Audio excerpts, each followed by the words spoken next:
네, 여러분 반갑습니다. 안영환입니다.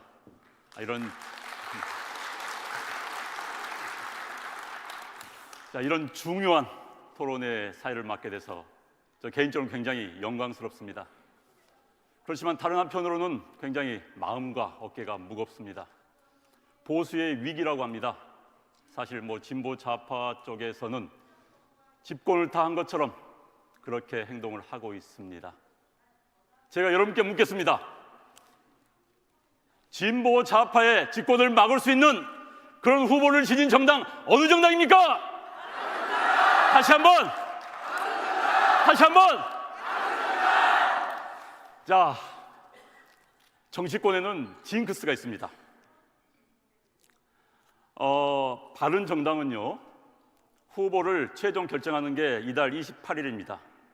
한국당은 31일, 그 다음에 민주당이 4월 3일, 그리고 국민의당이 4월 5일에 후보를 최종 결정합니다.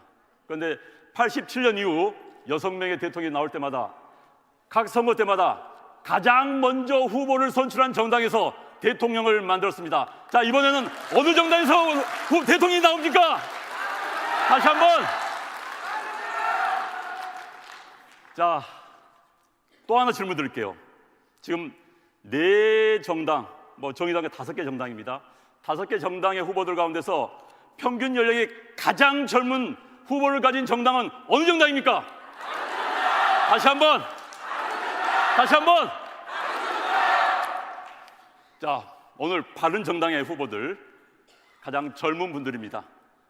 오늘 정말 정책 토론에 화끈하게 해줄 것을 기대해 봅니다. 사실 이거 하려고 돈 많이 들었다고 합니다. 여러분들 돈 좀 뽑아야 되지 않겠습니까?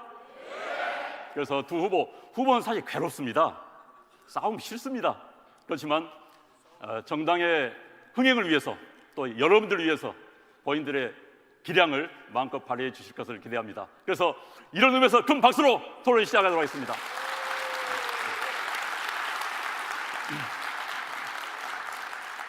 자, 이제 두 후보가 나오시겠습니다. 두 후보는 지난번에 부산에서는 유승민 후보가 먼저 등장하셨기 때문에 오늘은 남경필 후보께서 먼저 나오시기로 했습니다. 영상을 보시고 등장하도록 하겠습니다. 남경필 후보입니다.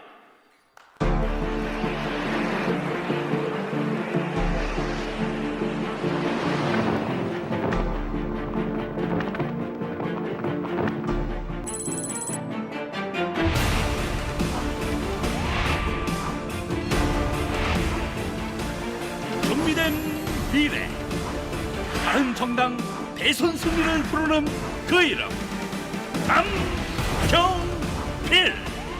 이름 남경필. 전적 6전 전승, 경력 5선 국회의원, 경기도 지사.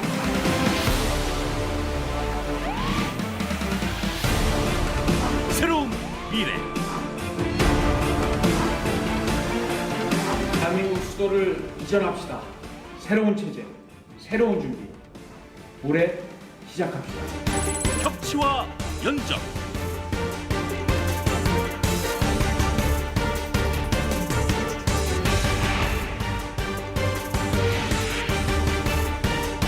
일자리 대통령.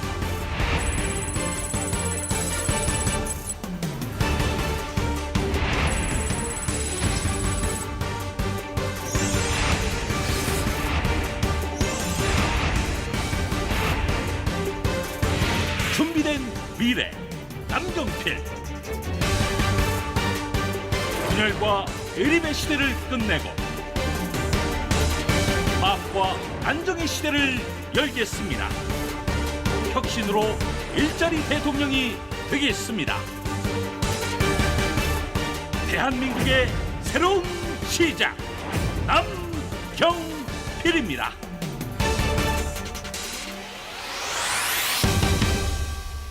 자, 나와주시죠.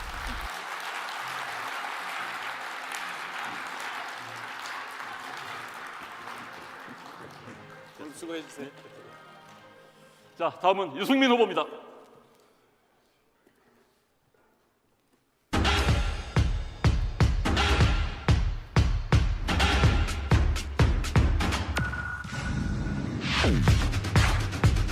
지금 새누리당의 모습이 보수다라고 만약 생각하신다면 저는 그런 보수는 망해야 된다고 생각합니다.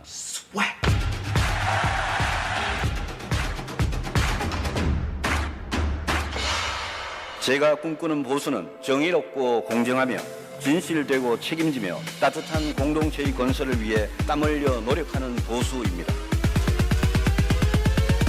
어떤 권력도 국민을 이길 수는 없습니다. 우리가 꿈꾸는 세상은 힘이 지배하는 세상이 아니라 원칙이 지켜지고 정의가 살아있고 상식이 통하는 세상입니다. It's different.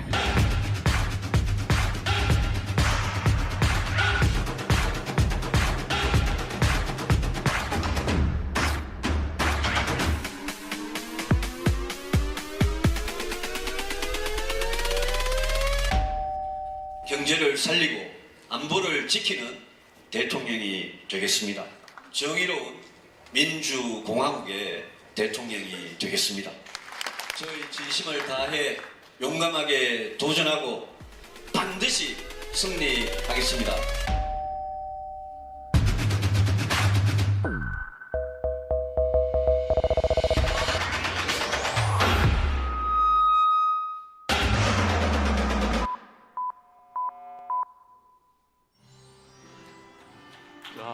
자, 나와주시죠. 네.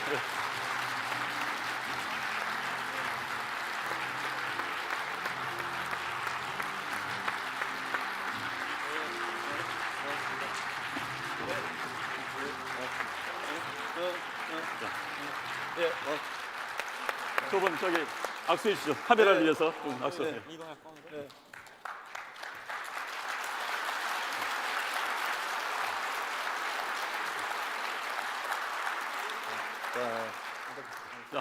자, 어디? 예.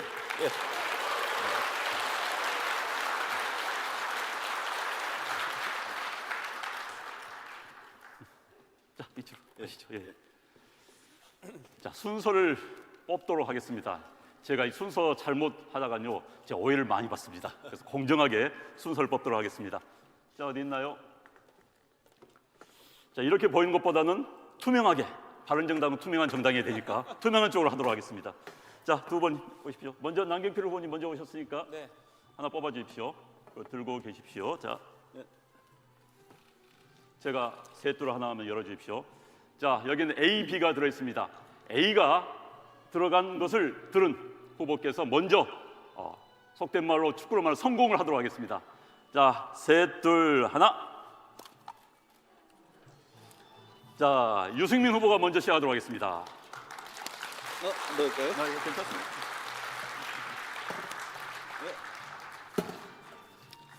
그런데 지금 두 많은 지지자분들, 우리 당원 동기 여러분께서 나와 주셨는데 지금부터는 토론의 중간에 뭐 박수를 친다거나 뭐 함성을 지른다는 것을 하지 말아 주십시오.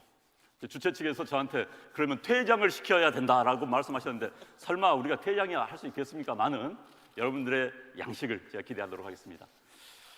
자, 첫 번째 순서에 들어가기 전에 오늘 토론 방법을 제가 간단히 설명을 드리도록 하겠습니다. 오늘은 처음은 후보자 소개 모두 발언, 그 다음에 공통 분야별 주제 발언, 세 번째로 지역별 관심 주제 발언, 네 번째가 현장 Q&A, 다섯 번째가 주도권 토론, 여섯 번째가 최종 공약 겸 마무리 발언 순서로 되어 있습니다. 사실 바른정당 측에서 굉장히 다양하게 이 토론을 구성했습니다. 모 정당, 집권이 유력시 된다고 자랑한 모 정당의 토론회 같은 경우에는 학예의 발표회, 초등학생들이 학예의 발표회라는 지적을 많이 받았습니다. 유력한 대선 후보들이 이렇게 쪽지 들고 와가지고 질문 던지면은 답변을 하는, 보고 읽는 그런 토론회인데 여러분들 두 후보 뭐 가지고 왔습니까? 없습니다. 정말 진검승부, 아무런 쪽지 없이 평소 갈고 닦은 실력으로 오늘은 승부를 가르는, 두 분한테는 미안합니다. 그런 진정한 싸움을 하는 그런 토론회로 만들어 보도록 하겠습니다. 자, 처음에 모두 발언 순서입니다. 후보자들별로 영상을 보고 모두 발언을 하도록 하겠습니다. 먼저 A를 뽑으신 유승민 후보 영상을 보고 모두 발언 시작하도록 하겠습니다. 자, 유승민 후보입니다.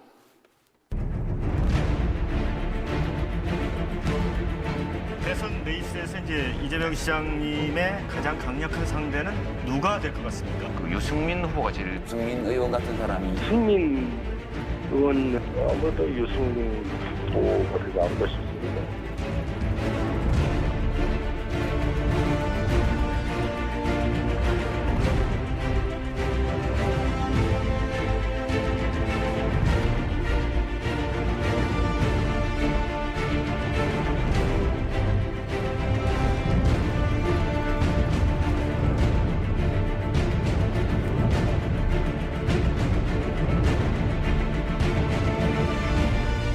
국민이 고통받는 문제를 제 손으로 해결해보자고 정치에 뛰어들었습니다.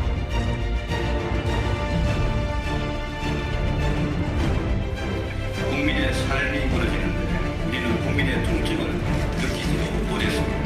가진 자, 기득권 세력, 재벌 대기업의 편이 아니라 고통받는 서민 중산층의 편에 서겠습니다. 제가 두려운 것은 오로지 국민입니다. 제가 믿는 것은 국민의 정의로운 마음뿐입니다.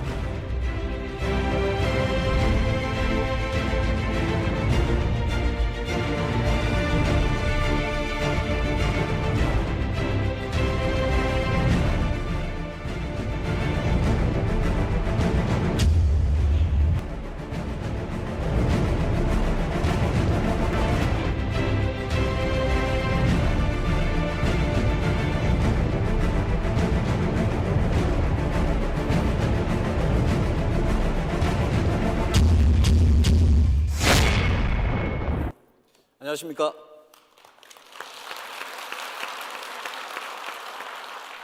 오늘 대전에서 우리 당원 동지 여러분 또 시민 여러분 이렇게 같이 자리하게 돼서 영광입니다. 유승민입니다. 오늘 대전, 충남, 충북, 세종 또 강원도 우리 정책평가단 여러분들 앞에 우리 남경필 후보님과 이렇게 토론을 갖게 돼서 정말 영광입니다.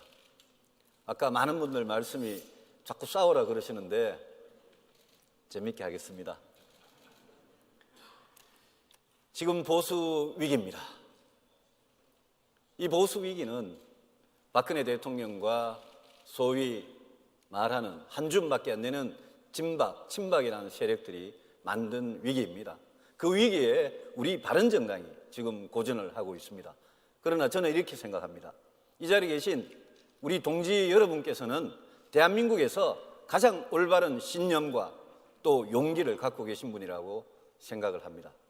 여러분들께서는 정말 어려운 선택을 하셨습니다. 세상에 공짜가 없습니다. 우리 한때 굉장히 높은 지지도를 원했지만 지금은 굉장히 어렵습니다. 그러나 지금부터 우리가 쌓아나가는 하나씩 쌓아나가는 이 숫자, 이 지지도가 우리의 진짜 실력입니다. 누구한테 받은 거 아닙니다. 저는 동지 여러분과 함께 자신 있습니다. 이번 경선 끝내고 국민의당이든 자유한국당이든 누구든 하나씩 밟고 올라가겠습니다. 그리고 지금 이 기울어진 운동장에서 민주당 후보들이 대통령 다 뒷양 설치고 있는데 제가 5월 9일 날 반드시 국민의 신임을 받아서 이기겠습니다. 여러분도 함께 해 주십시오. 저는 신념을 가지고 출마를 했습니다. 저는 평생 경제와 안보를 고민해 왔습니다. 이 나라의 개혁이 어떤 개혁이 필요한지 고민해 왔습니다. 제가 대통령이 되면 선거하는 그날 바로 취임하는 날부터 경제 위기, 안보 위기 확실하게 관리하겠습니다. 그리고 5년 동안 이 대한민국에 필요한 근본적인 개혁을 단행하겠습니다. 그동안 이 나라를 위해서 저 깨끗하게 정치해왔습니다. 아무런 약점이 없습니다. 오로지 나라를 향한, 대한민국을 향한 신념과 투지밖에 없습니다. 여러분 함께 해 주십시오. 오늘 내일이 서해 수호의 날 천안함 주간이고 오늘 세월호가 올라왔습니다. 세월호와 천안함 이 두 개를 다 품을 수 있는 정당 우리 바른정당입니다. 여러분과 함께 하겠습니다. 고맙습니다.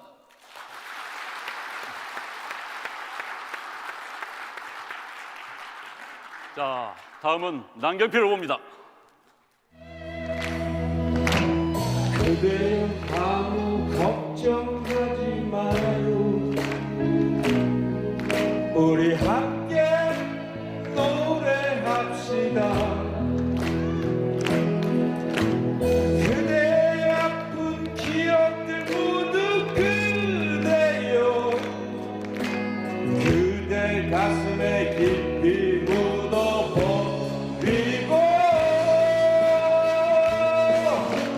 지나간 것은 지나간 대로 그런 의미가 있죠.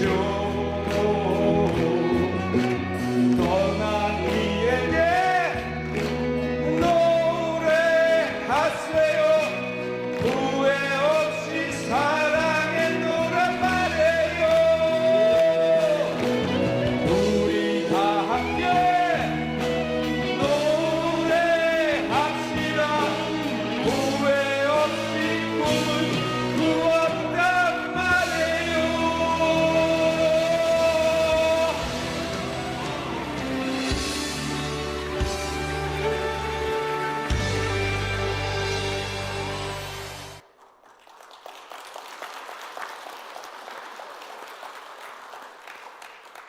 존경하는 국민 여러분, 대전, 충남, 충북, 세종, 그리고 강원도에 계시는 사랑하는 국민 여러분, 오늘 세월호가 물 위로 떠올랐습니다. 저는 그 모습을 보면서 너무나 가슴이 아팠습니다. 국가란 무엇일까요? 국가는 최소한 국민의 생명과 안전을 지켜드려야 합니다. 대통령은 어떤 자리입니까? 국민이 목숨을 잃어갈 때 마지막 기댈 수 있는 그 최고의 권력의 자리, 국민이 믿고 따르는 자리가 바로 대통령의 자리입니다. 세월호가 침몰하던 날 대한민국은 어디 있었습니까? 대한민국 대통령은 어디 있었습니까? 저는 그날 경기도지사 선거 기간 중이었습니다. 바로 소식을 듣고 백목항으로 달려갔습니다. 그리고 그날 밤 부모님들과 함께 뜬 눈으로 밤을 지새웠습니다. 그렇지만 그 자리에는 대통령도 오지 않았습니다. 국무총리도 오지 않았습니다. 어떤 정부에 책임 있는 사람도 나타나지 않았습니다. 이것은 국가가 아닙니다. 대통령이 아닙니다. 이제 대한민국을 바로 세웁시다. 이제 제대로 된 대통령을 뽑읍시다. 그래서 우리 국민들을 위해서, 국민의 안전을 위해서, 국민의 생명을 지킬 수 있는 대통령을 뽑읍시다. 우리 대한민국 위기입니다. 바깥으로는 우리 대한민국을 넘보는 사람들이 너무 많습니다. 북한은 핵을 개발했습니다. 미사일을 쏩니다. 근데 우리 내부는 지금 갈갈이 찢어져 있습니다. 보수 진보가 분열되어 있습니다. 사드 배치 하나 놓고도 지금 통일을 못하고 있습니다. 중국이 우리를 협박하고 압박하는데도 제대로 대응하지 못하고 있습니다. 이제 끝내야 합니다. 저는 이번 대통령 선거 여러 가지 중요합니다만 더 이상 국론 분열 끝내고 여야가 힘을 합하고 보수와 진보가 함께 통일을 해서 영남, 호남, 충청, 수도권이 모두 힘을 합해서 함께 미래로 갈 수 있는 그 기틀을 마련하는 선거라고 생각합니다. 바른정당이 그리고 남경필이 그 중심에 서겠습니다. 지켜봐 주십시오.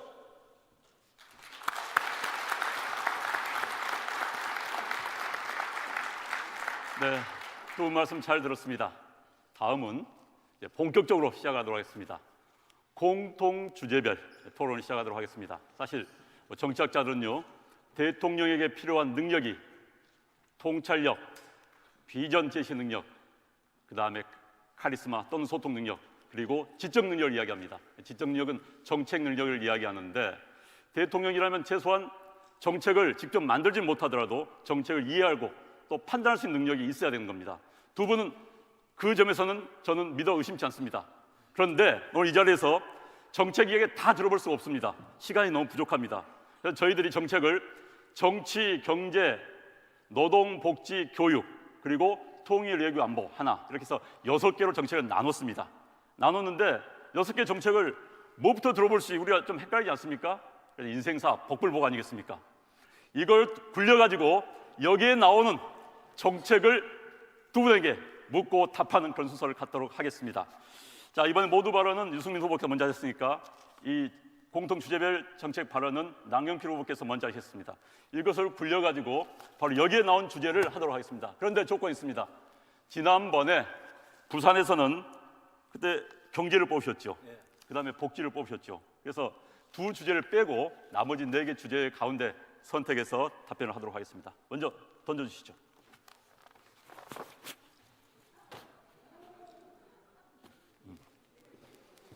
자, 교육입니다. 자, 교육이라는 주제를 가지고 남경필 후보님 3분, 그 다음에 이어서 3분을 답변해 주시기 바랍니다. 자, 교육입니다. 국민 여러분, 우리 대한민국의 젊은이들이 꿈을 잃어가고 있습니다. 그리고 대한민국을 떠나고 싶다고 합니다. 헬조선이라고 하죠. 이유가 2가지가 있습니다. 첫 번째가 군에 백 있고 돈 있는 사람은 잘 안 갑니다. 백 없고 돈 없는 사람들은 다 군대 갑니다. 군대 가서도 모두 전방에 근무합니다.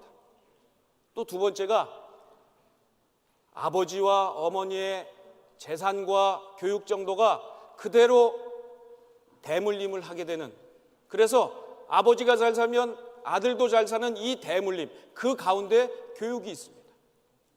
대한민국 교육은 완전히 새롭게 뒤바뀌어야 합니다. 지난 모든 대통령이 교육을 개혁하겠다고 약속했습니다. 좀 진행이 미숙했습니다. 지난번에 부산에서 교육을 한 것을 제가 착각을 했습니다. 죄송합니다. 제가 엎드려 살려드리겠습니다. 죄송합니다. 죄송합니다. 힘께 죄송합니다. 제가 경제 교육을 뽑으셨죠. 제가 경제 복지를 좀 착각을 했었습니다. 죄송합니다. 다시 뽑아서 시작을 하도록 하겠습니다.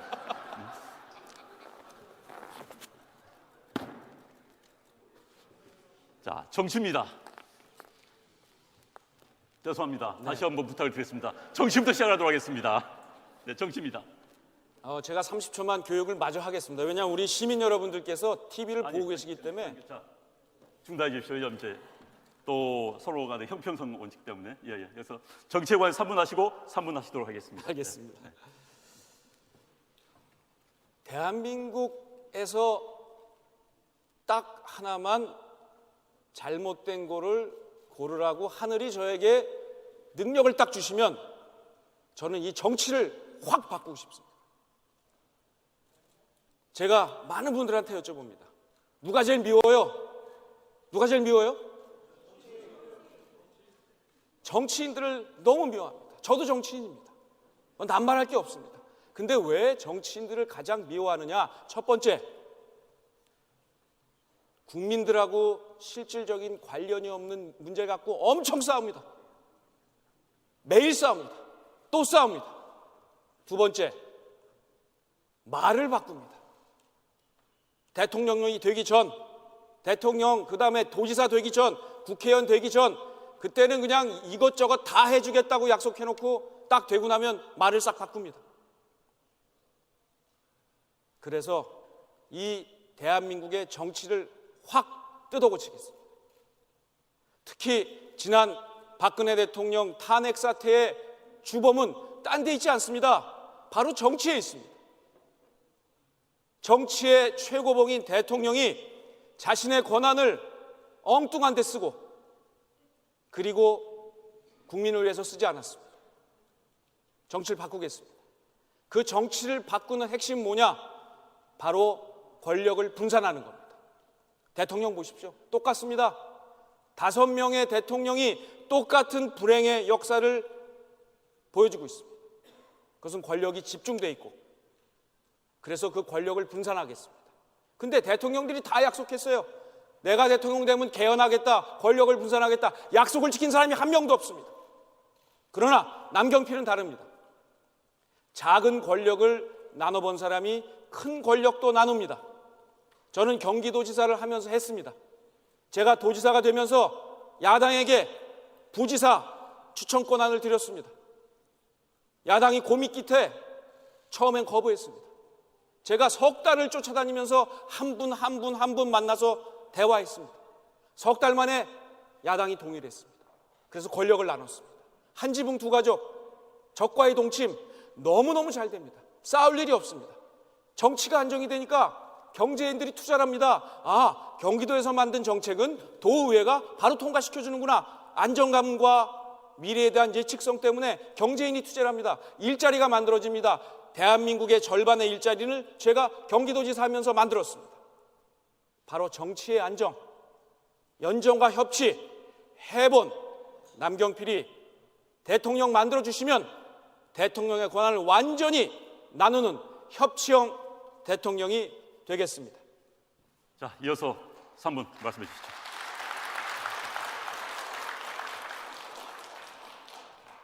정치는 아무리 욕을 먹어도 이 세상에서 제일 중요한 겁니다.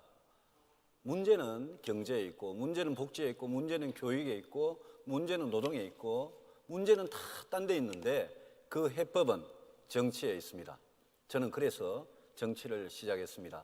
20년 전에 IMF 위기를 겪고 나서 제가 KDI라는 연구소에서 그때 IMF 위기를 경제 전문가라고 하시면서 제대로 미연에 못 막은 그 자책감으로 괴로워하다가, 아, 이거 모든 중요한 일은 대통령, 국회의원, 장관 이 사람들이 다 결정하는구나. 아, 저기가 잘 돼야지 나라가 잘 되는구나 라는 것을 제가 자각을 하고 이 정치에 들어왔습니다. 우리 정치 많이 바뀌고 있지만 아직 바뀔 게 굉장히 많습니다. 권력 구조에 대해서 많은 말씀 하시는데 저도 나름 생각이 있습니다만은 개헌에 대해서는 뭐 요즘 이야기들 워낙 많이 하니까 생략을 하겠습니다. 따뜻해야 됩니다. 우리 대한민국이란 공동체가 지금 어떻게 되고 있습니까? 양극화, 불평등, 불공정 이런 것 때문에 무너져 내리고 있고 지금 빈부격차가 너무 심합니다. 이럴 때 우리 정치가 따뜻해야 되는데 그동안 저희들이 한나라당, 새누리당 시절에 낡은 보수하면서 따뜻한 정치 못했습니다. 이제는 우리 노선과 정책을 완전히 바꿔서 재벌, 부자, 대기업 편드는 그런 바른정당이 아니라 중산층, 서민 편을 드는 그런 정책을 하는 바른정당의 바른정치가 돼야 됩니다. 그리고 깨끗해야 됩니다. 우리 바른정당의 의원님들 저는 깨끗하다고 믿습니다. 우리 한나라당, 새누리당 시절에 깨끗하지 못했습니다. 지금 민주당 저 세력들도 절대 깨끗하지 않습니다. 우리 깨끗한 정치해야 됩니다. 깨끗한 정치하기 위해서는 재벌들, 부자들, 뭔가 바라고 정치권에 돈 싸들고 오는 사람들하고 확실하게 절연할 수 있어야 됩니다. 그 깨끗한 정치를 실천하는 게 얼마나 어려운지 여러분 잘 아실 겁니다. 그거 해야 되고 그걸 위해서 우리 검찰도 개혁하고 경찰도 개혁해야 됩니다. 공수처 만들고 검찰, 경찰 기소와 수사 분리하고 이런 거 꼭 해내야 됩니다. 그리고 마지막으로 저는 정의로운 정치를 원합니다.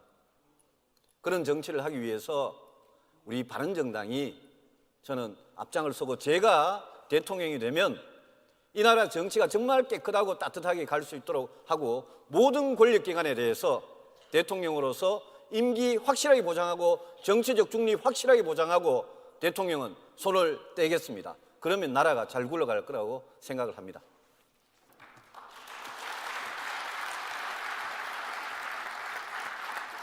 자, 이제 다음 주제를 정하도록 하겠습니다. 이번에는 유승민 후보께서 던져서 정해주시겠습니다. 지난번에 경제 교육이나 경제 나오면 다시 한다. 네, 다시 하는 거죠. 네. 교육입니다. 교육이 자꾸 나옵니다. 역시 중요한가 봅니다, 교육이. 자. 국방. 자, 국방, 외교, 통일입니다. 자, 유승민 후보께서 먼저 설명을 해주시겠습니다. 지금 제일 중요한 문제, 단기적이지만 사드입니다. 사드는 박근혜 대통령, 국방부 장관, 외교부 장관, 우리 군 관계자 아무도 안 하려고 그럴 때 제가 국방위원장 시절부터 북한 핵 문제, 미사일 문제가 얼마나 심각한지를 제가 여러 보고를 듣고 이거는 막는 방패가 있어야 되겠다. 그래 전 세계의 무기 중에 방패를 다 찾아봤습니다. 그랬더니 이지스함에서 발사하는 SM-3라는 거하고 SM-6라는 거하고 사드라는 걸 찾았는데 북한의 스커드 노동미사일이 우리를 공격할 때 그걸 막는 가장 효과적인 무기는 사드입니다. 그래서 저는 3, 4년 전부터 이 사드 도입하자고 사드 전도사가 된 사람입니다. 그런데 지금 우리나라에 오는 주한미군 사드는 주한미군이 자기가 운용하는 일개 포대만 오고 이거는 서울, 인천, 경기 쪽은 커버가 잘 안 됩니다. 보호가 안 됩니다. 저는 우리 어차피 그런 북한의 핵미사일로부터 우리 국민의 생명을 지키기 위해서 준비를, 돈을 쓰고 있는데 그 돈의 한 4분의 1 정도만 떼도 사드를 3개 포대나 도입할 수 있다고 저는 주장을 해왔습니다. 저는 이 때문에 박근혜 대통령한테도 또 소위 말하는 박근혜 대통령 한마디 하면 꼼짝을 못하고 국민 생명이고 뭐고 아무 신경을 안 쓰는 친박들한테 이 사드 때문에 혼 좀 많이 났습니다. 그런데 자기들도 어쩔 수 없으니까 이제 하게 되는 겁니다. 이거 빨리 해가지고 중국이 지금 우리한테 경제 보복을 하는데 이거는 우리 안보 주권, 군사 주권에 관한 문제고 우리 국민의 생명을 우리 손으로 지키자는 겁니다. 그런데 왜 중국의 눈치를 봐야 됩니까? 그래서 저는 사드를 성주에 롯데골프장에 5월 9일 날 대통령 선거 이전에 최대한 신속하게 빨리 배치하고 그러고 나서 중국하고 외교를 하면 됩니다. 자, 당신들이 우리한테 경제 보복을 하면 당신들도 손해고 우리도 손해다. 이 끝내라. 이 일은 당신들이 참견할 문제가 아니다. 이렇게 경제 보복의 시간을 최대한 줄여야 됩니다. 그게 우리 외교 또 미국과 협력해서 중국 설득하면 되는 겁니다. 그리고 북한 핵 문제는 중국을 움직여야 됩니다. 미국을 움직이고 우리가 스스로 굳건한 한미동맹 위에서 중국을 움직여가지고 중국이 북한에 대해서 제재와 압박을 제대로 가하도록 해야 됩니다. 석탄 수입 금년까지 금지했는데 중국에서 북한으로 들어가는 송유관, 석유 가는 거 그거 끊도록 제재와 압박을 가해야 됩니다. 개성공단 재개, 금강산 관광 이런 거는 나중에 북한이 핵 문제에 대해서 확실하게 전향적인 자세로 나올 때 그때 가서 하면 되는 겁니다. 제가 대통령이 되면 사드 문제 조기에 해결하고 경제보복도 최단 기간 안에 해결하고 중국이 북한에 대해서 압력을, 제재를 제대로 행사하도록 하겠습니다. 자, 이제 남경수 해주십시오. 이번 주는 천안함 폭침이 발생한 그러한 주입니다. 우리 젊은이들이 목숨을 잃었습니다. 그것도 국가를 지키기 위해서 최선을 다하다가 목숨을 잃고 말았습니다. 대통령이 해야 될 첫 번째 덕목이 뭘까요? 저는 전쟁을 막는 일이라고 생각합니다. 근데 대한민국을 둘러싼 지금 상황이 전쟁의 위협을 고조시키고 있습니다. 우리 대한민국 그리고 한민족이 몇 번의 국난을 겪었습니다. 병자호란, 임진호란, 6.25, 한일합방. 이때의 공통점은 무엇이냐? 바로 우리를 둘러싸고 있는 강대국들이 권력 쟁투, 패권 쟁투를 할 때 우리는 거기에 희생을 입었습니다. 지금 미국과 중국의 패권 경쟁, 그때와 닮아 있지 않습니까? 그리고 북한은 핵을 개발했습니다.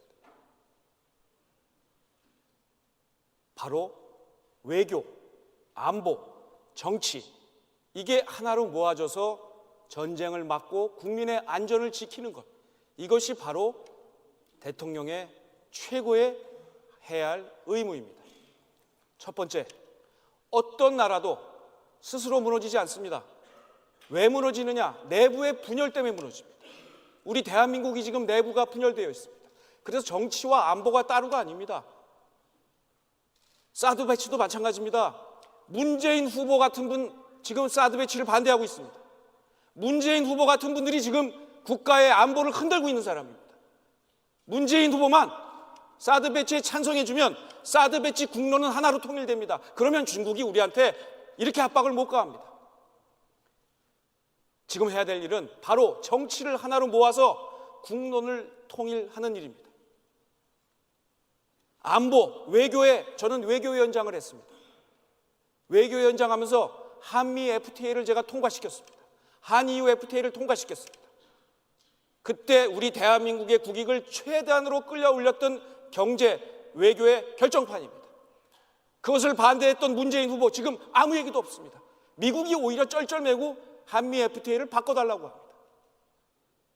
외교의 중심에서 국익을 찾기 위해서 외교력으로 외국 지도자들과 만나서 그 핵심을 뽑아낼 수 있는 능력, 그래서 국익을 최대화하는 능력, 국내의 정치를 하나로 묶고 외교의 핵심을 뽑아서 대한민국을 전쟁으로부터 자유롭게 만드는 그런 대통령이 반드시 되겠습니다.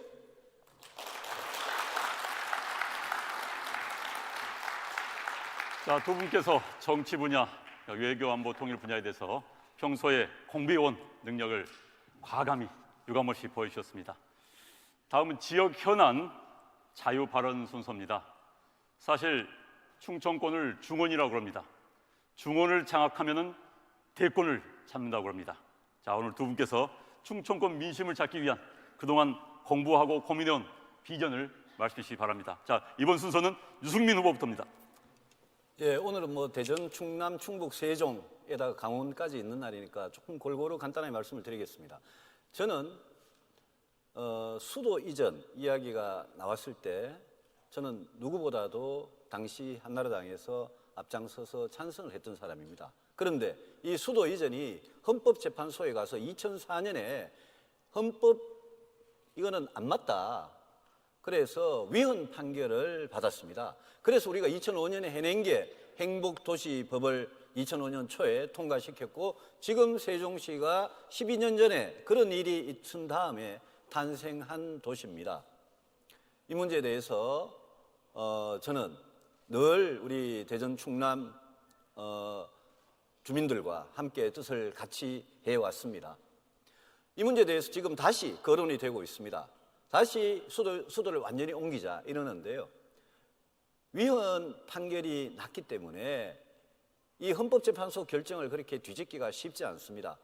저는 서울에 남아있는 청와대 대법원 국회 또 외교 통일 국방 관련 부처 비경제 부처 중에 세종시에 올 수 있는 가장 적합한 게 뭐냐 오랫동안 생각해 봤습니다. 저는 국회라고 생각을 했습니다. 국회는 제주도부터 저 위에 포천까지 강원도 고성까지 전국의 모든 대표들이 다 모여가지고 나라의 일을 논의하는 게 국회이기 때문에 국회가 저는 서울에 여의도에 있을 필요는 없다고 생각을 했습니다. 그래서 저는 세종시의 기능을 어느 정도 보강을 해주는 차원에서 국회가 세종시에 오면 좋겠다 이런 생각을 하고 최근에 약속을 드린 바가 있습니다. 또 이명박 정부 시절에 과학 비즈니스 벨트를 할 때에도 저는 여기에 대전 충남에 미래 먹거리를 해결하는 어떤 과학기술의 대덕연구단지나 이런 과학기술 관련 인프라를 그거를 더 보강시키는 그런 일에 앞장을 섰습니다. 그래서 저는 대전, 충남, 충북이 지금 서울, 인천, 경기와 또 나머지 이 동남권, 서남권의 지방과 딱 중간에 끼어서 어떻게 보면 이 지리적인 이점이 굉장히 강하고 또 어떻게 보면 좀 약하지만 이 부분에 대해서 저는 나름 이곳의 가장 큰 강점인 과학기술의 대한민국 과학기술의 요람으로 발전을 시키고 또 세종시를 행정의 중심으로 발전시키는 그런 일에 앞장서고 국회까지 오면 입법의 기능까지 거기에 추가될 수 있다는 말씀을 드립니다. 충북과 충청북도와 강원도는 굉장히 많이 닮았습니다. 일단 관광 자원이 굉장히 풍부하고 특히 강원의 경우에는 이거는 뭐 우리나라의 어떤 힐링 센터 같은 그런 데입니다. 인구는 작지만 많은 국민들께서 강원도와 충청북도의 어떤 자연을 사랑하고 계시기 때문에 이번에 평창 올림픽의 확실한 성공을 확실하게 지원을 함으로써 우리 강원도가 정말 국제적으로 유명한 그런 관광지로 개발이 되어야 됩니다. 지금은 중국 관광객이 경제 보복 때문에 찾아오지 않으니까 제주도든 강원도든 굉장히 어렵습니다. 이곳 대전 충남도 굉장히 어렵습니다. 그런데 중국에 대한 의존도는 지금과 같이 너무 높으면 중국은 우리하고 안보 이익과 경제 이익이 둘 다 같이 가는 나라가 아니기 때문에 앞으로 우리 경제가 중국에 너무 의존하면 안 됩니다. 그래서 중국과의 협력 관계는 계속 풀려고 노력해 나가되 중국 이외의 우리와 경제 안보 이익이 같이 갈 수 있는 그런 국가들과 그런 지역들과 우리가 같은 서로 상생하는 그런 걸 개발을 해야 됩니다. 저는 그런 노력을 통해서 우리 강원도나 충청북도에 내국인뿐만이 아니라 많은 외국인들이 찾아올 수 있도록 그렇게 하고 충청북도의 경우에는 오송에 바이오, 첨단의료 복합단지 이런 게 지금 정부가 정권이 바뀔 때마다 지원을 했다가 끊었다 이러기 때문에 저도 지금 제 대구 지역구에 첨단의료 복합단지가 하나 있고 오송에 하나 있는데 첨단의료 복합단지는 이거는 앞으로 우리가 먹고 살 길입니다. 그게 합성신약이든 합성이 아니고 생신약이든 이쪽은 우리가 진짜 앞으로 연구개발을 엄청나게 해가지고 우리 먹고 살 길이기 때문에 저는 충북은 오송을 중심으로 한 이 첨단 의료, 바이오 생명산업 이 산업이 발전을 할 수 있도록 노력을 하겠습니다. 그리고 걸핏하면 이쪽 농가에서 구제역, 조류독감 때문에 고전을 많이 하시는데 우리 충남의 충북의 농가에서 그런 일이 발생할 때마다 아주 선제적이고 즉각적으로 조치를 하도록 하겠습니다. 네, 수고하셨습니다. 다음. 제가 대통령이 되면 제일 먼저 좀 할 일이 있습니다. 지금 보면 제가 대통령이 안 될 것 같죠? 지지율이 아주 낮습니다. 근데 바른정당에서 일단 역전의 드라마를 일으켜서 딱 후보가 되면 돌풍이 일어날 겁니다. 꼰트 중에 여러분 제일 재밌었던 기억 나세요? 바로 홍수환 사전 오기 역전 드라마. 이게 진짜 재밌는 겁니다. 제가 딱 바른정당 후보가 돼서 그다음에 뭐 안철수 후보 뭐 이렇게 쭉쭉 뭐 누구하고 붙더라도 결승까지 올라가면 제가 볼 땐 제가 대통령이 될 것 같습니다. 그렇게 되면 제가 할 일이 있습니다. 내년에 지방선거 때 개헌을 추진하겠습니다. 거기에는 권력구조를 개편하는 개헌도 필요하지만 지금 수도 이전이 위헌이라고 해서 중지돼 있습니다. 완전한 수도 이전을 못하고 있습니다. 저는 수도 이전에 대한 개헌을 추진하겠습니다. 국민께 여쭙겠습니다.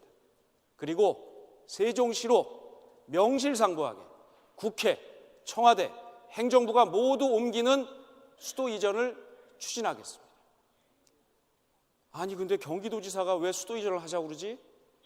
전 경기도지사, 전 경기도지사 모두 다 경기도지사는 수도 이전에 대해서 극렬히 반대했습니다. 그러나 남경필은 다릅니다. 저는 경기도지사이지만 수도 이전을 하자고 하고 있습니다. 왜냐? 지금 수도권에 인구가 너무 많이 몰립니다. 돈이 몰립니다. 권력이 몰립니다. 여기서 부패가 생깁니다.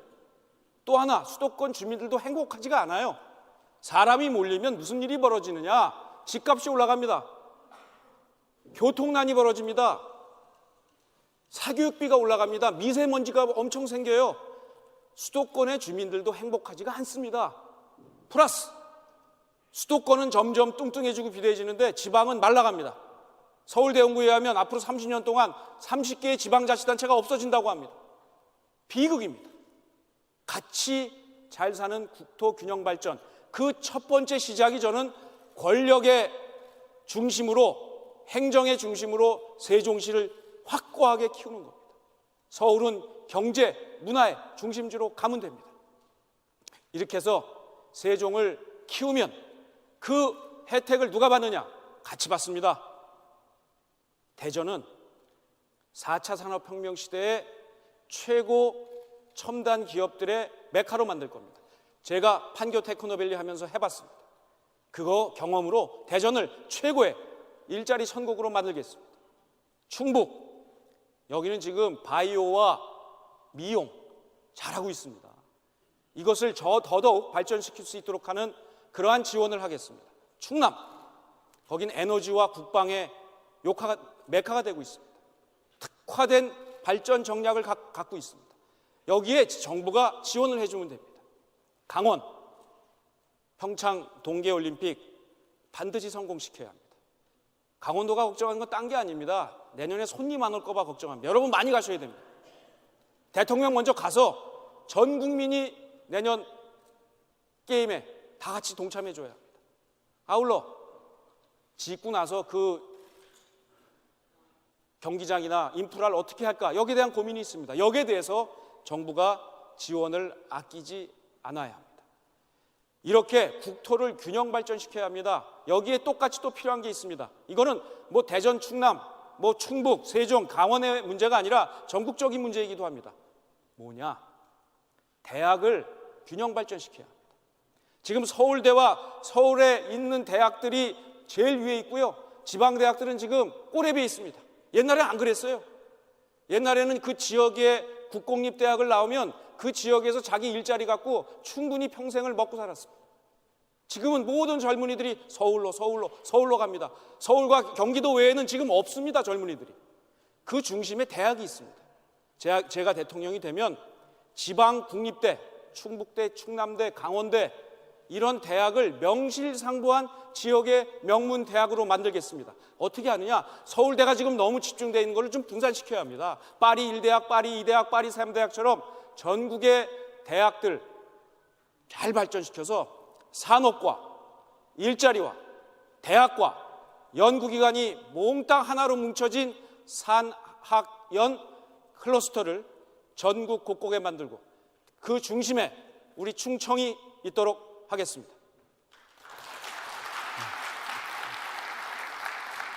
자, 두 후보께서 충청권의 현안 잘 파악하고 계신 것 같습니다. 그리고 비전까지 잘 제시해 주셨습니다. 다음은 현장 Q&A입니다. 여러분들 들어오시면서 밖에 있는 각 후보 측에 묻고 싶은 질문을 아마 넣으셨을 겁니다. 그것을 가지고 무작위로 뽑아서 거기에 대한 답변을 듣는 그런 순서를 갖도록 하겠습니다. 자, 이번에는 순서가 남경필 후보부터죠. 자,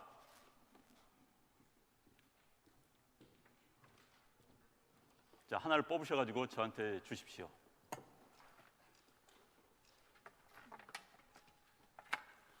자, 남경필 후보께 이런 질문이 들어왔습니다. 지역에 청년들이 서울 수도권으로 떠나는 이 시점에 후보님들은 집중화된 일자리를 분배하는데 어떤 공약을 가지고 계십니까? 자, 답변해 주십시오. 조금 전에 제가 말씀드린 내용과 겹치는데 겹치지 않은 부분을 말씀드리겠습니다. 이 청년들이 왜 서울로 갈까요? 왜 수도권으로 갈까요? 일자리입니다. 일자리가 해법입니다. 그럼 일자리를 어떻게 만들까요? 일자리를 많이 만들겠습니다. 그건 누구나 할 수 있는 얘기예요. 잘 만들겠습니다. 다 정치인들은 그렇게 해놓고 하나도 안 만들었습니다. 그러나 남경필은 만들어 보았습니다. 어떻게 하느냐? 가장 젊은이들이 좋아하는 일자리가 바로 4차 산업혁명 시대 일자리입니다. 문화 일자리입니다. 이곳 충청도에는 그러한 충분한 여력이 있습니다. 바로 이 대전, 충북, 충남의 산업 인프라들을 구성을 해서 이거를 하나의 테크노밸리로 만들어줘야 합니다. 판교 테크노밸리 같은 것이 하나 만들어지면 그 안에 일자리가 약 7만 2천 개가 만들어졌습니다. 20만 평밖에 안 돼요. 작년에 제가 그 안에서 1만 개를 만들었습니다. 젊은이들이 너무너무 하고 싶어하는 일자리입니다. 이 일자리를 만들기 위해서 전국에 10개의 테크노밸리를 만들 텐데 이 충남, 충청도 지역에도 이것을 만들어 내겠습니다. 그래서 일자리가 많은 지역, 그리고 그것이 아까 말씀드린 대학과 연계되는 지역, 이것이 바로 젊은이들이 이 지역에 남아서 나의 꿈을 실현하게 만드는 최고의 방법이다. 저는 확실하게 해내겠습니다.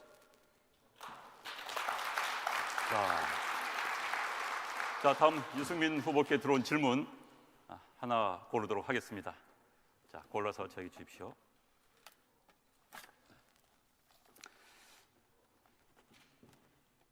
자, 유승민 후보께 질문이 그런데 아까 답변해 주셨던 거 비슷하게 나왔어요. 그래요?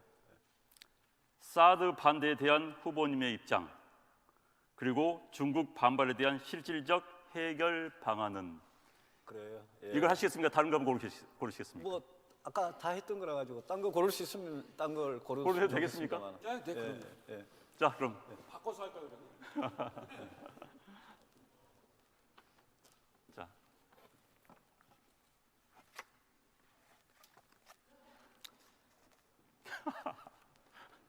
뭐 이것까지 바꿀 수는 없지요. 그냥 할게요. 예. 자, 아무튼 이건 질문입니다. 여러분께서 주신 자주 시비 거는 남경필 후보가 미우신가요?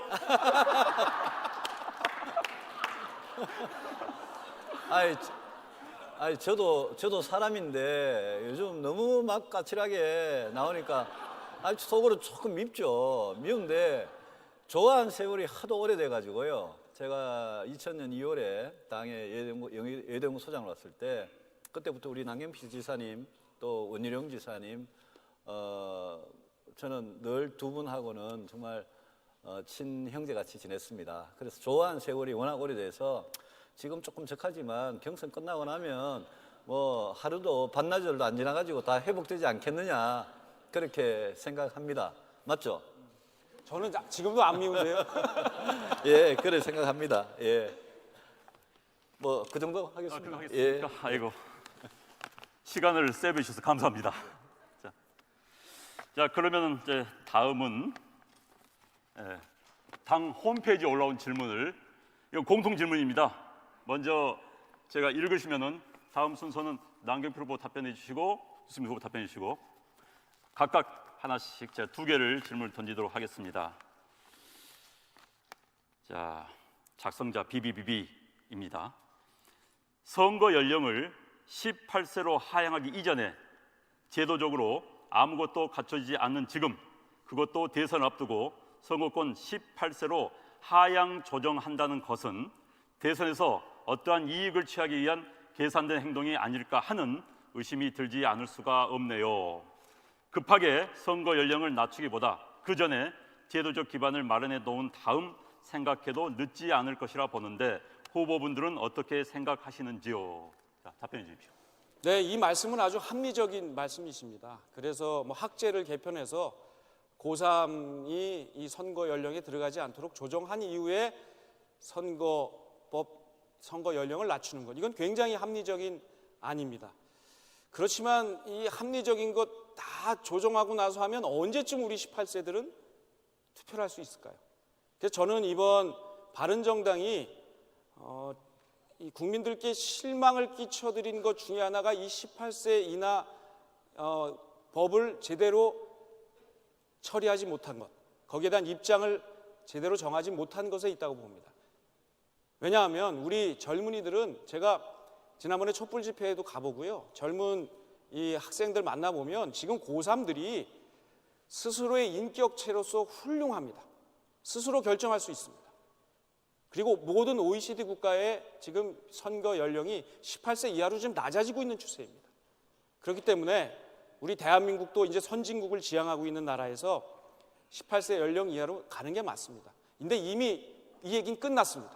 그래서 대선 끝나고 나면 앞으로 이런 거 잊지 말고 바른정당이 중심이 돼서 개혁 입법을 어떻게 잘 추진해서 바른정당이 있으니까 과거에 못했던 개혁 입법이 추진되더라, 이런 모습을 자꾸 보여줘야 하는데 18세 연령 인하 문제 대선 끝났다고 그냥 모른 척하지 말고 이제 추진했으면 합니다.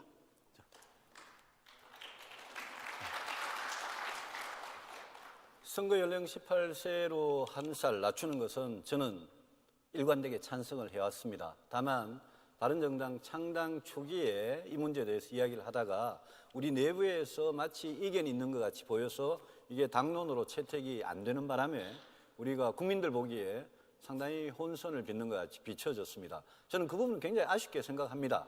뭐 결정이 안 되면 며칠 더 논의를 하더라도 이 문제는 결론을 냈어야 되는 문제라고 생각을 하고요.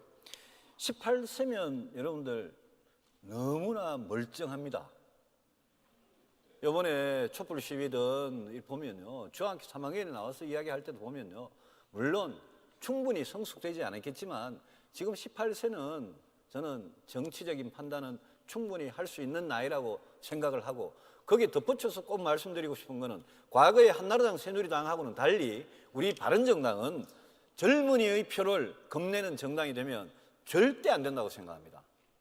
우리가 진짜 제대로 된 개혁, 제대로 된 개혁적 보수의 길을 우리가 가면 우리가 민주당보다 더 깨끗하게 하고 더 중산층 서민을 위하고 더 국가 안보 튼튼하게 하고 헌법 법률 더 잘 지키고, 그러면 저는 젊은이들이 우리를 찍어줄 거라고 생각을 합니다.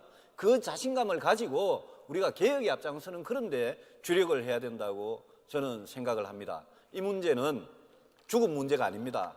다시 살아날 수 있는 문제고 해서 저는 우리 바른정당이 이 문제에 대해서 언젠가는 18세 이하에 찬성하게 될 날이 올 거라고 생각합니다. 자, 예, 다음 질문 드리도록 하겠습니다. 이번 순서는 먼저 답변을 하시는 겁니다. 정치에 관심이 많은 27살 대한민국 청년입니다. 5년마다 10년마다 백지화되는 우리나라 정책, 미래로 나가기 위해서는 정책의 연속성은 필수입니다. 경제든 안보 등 교육이든 복지든 꾸준하게 밀고 나가야 효과가 있는 것들조차 5년마다 리셋시키고 효과 없다는 식으로 결론 지어버리는 우리나라. 대통령이 바뀔 때마다 정반대로 나아가고 흔적 지우기에 급급하여 좋은 정책과 사업조차 버리고 없애는 정치 행태에 대한 해결책은 있으신가요? 자, 답변해 주십시오. 옛날에 부시가 취임을 했을 때 anything but 클린턴이라고, 클린턴이 한 거면 한 것만 아니면 아무거나 좋다 이랬는데, 요즘 민주당이 하는 행태가 박근혜 한 것만 아니면 아무거나 좋다는 겁니다. 그러니까 자기들이 정권 잡으면 다 그냥 뒤집는 겁니다. 근데 예컨대 창조경제혁신센터라는 게 있습니다. 아까 판교 테크노밸리나 제가 이야기하는 창업혁신 이런 거하고 정신은, 최소한 정신은 맞닿아 있는 겁니다. 시도에 하나씩 다 했습니다. 다만 문제가 재벌들한테 그걸 운용시키니까 재벌들이 중소기업들이나 창업혁신기업하고 같이 이익이 맞아 떨어질 수가 없는 재벌들 손에 그거를 운영을 맡긴 게 그게 문제입니다. 그래서 지난 정권이 했는 것을 저는 개선할 게 분명히 있다고 생각합니다. 개선할 거는 개선을 해야 되는데, 잘못된 정책이라 그러면서 계속 바꾸니까 우리 바른정당에서는 뭐 다 잘 알고 계시겠지만, 예컨대 대학 입시 제도를 정권이 바뀔 때마다 대학 입시 제도를 바꾸니까 국민들 합의를 얻어가지고 좀 오래 갈 수 있는 그런 대학 입시 제도를 법으로 하자, 이런 걸 우리가 지금 이제 주장을 하고 있지 않습니까? 그래서 정권의 연속성 이런 거는 너무 과거 정권을 부정하는 그런 식으로 가면 곤란한데, 이번 선거가 딱 그런 선거입니다. 이번 선거가 그냥 무조건 정권 교체, 묻지마 투표하고 무조건 바꾸기만 하면 된다는 거지, 누가 과연 경제 안보 위기 막아내고 제대로 된 계획을 할 수 있냐, 이거를 국민들께서 안 봐주십니다. 저는 참 지금 답답한 상황인데 우리 바른정당은 그 점은 좀 고쳤으면 좋겠습니다.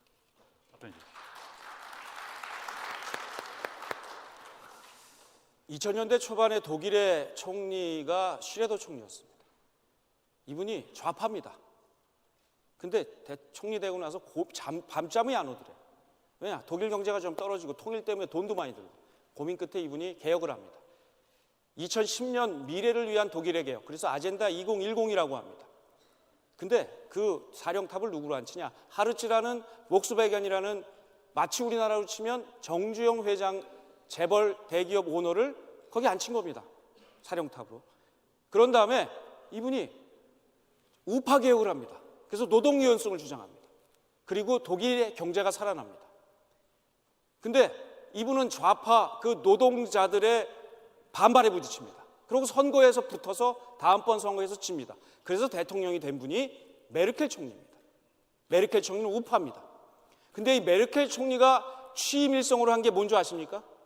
바로 나는 전임 정부, 슈레더 정부의 정책을 그대로 계승한다고 하겠습니다. 이게 바로 연정의 힘입니다.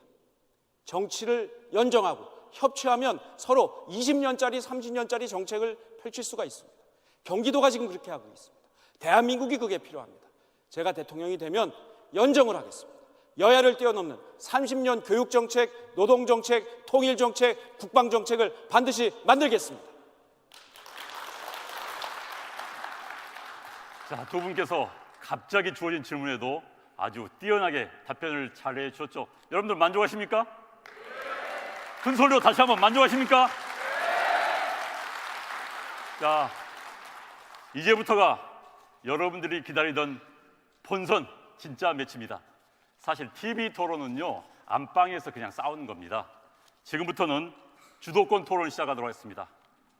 이번 바른정당 토론에서 가장 관심을 모았고 지난번에 참 특이한 토론이다 했던 바로 그겁니다. 두 분이 주도권 토론을 하시는데 지난번에는요, 두 분 토론할 때 댓글이 12,000개가 올라왔습니다. 아마 바른정당 역사상 그렇게 댓글 올라온 적이 없었을 겁니다. 두 분은 힘드셨겠지만은 흥행에는 성공을 했었습니다. 자, 여러분들 이제 확실하려면 두 분 옷을 벗기는 게 어떻습니까? 옷을 벗길까요? 자, 두 분 옷 벗으십시오. 자, 이번 배틀은 자, 옷을 벗고 저도요. 저도요. 자, 두 분이 옷을 벗고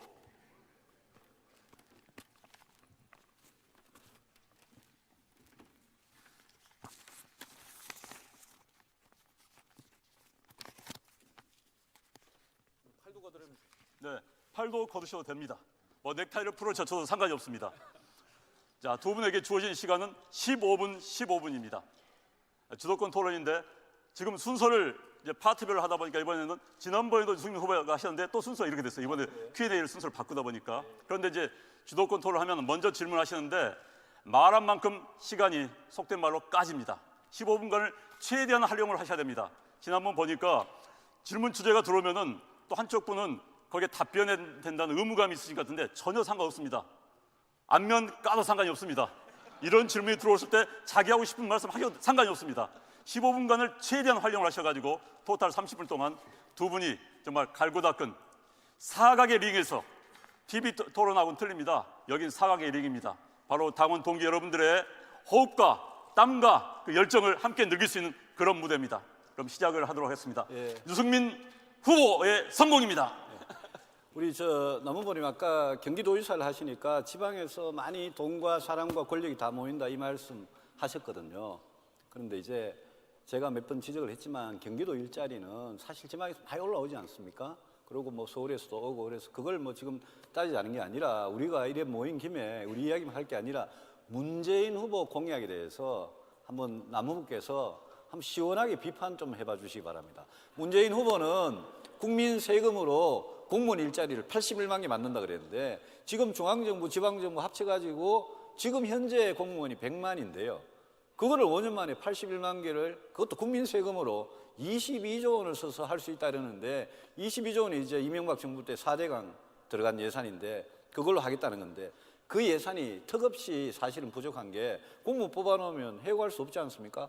그 정년 퇴직할 때까지 그냥 가는 겁니다. 돈이 어마어마하게 드는데 이런 엉터리 일자리 공약을 내는 문재인 후보를 저와 남경필 후보가 한번 같이 좀 비판했으면 좋겠습니다. 한번 말씀해 보십시오.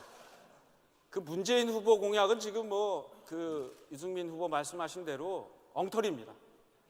왜냐하면 정부가 만드는 공공일자리라는 게 지속 가능성이 없습니다. 그리고 질이 굉장히 낮습니다.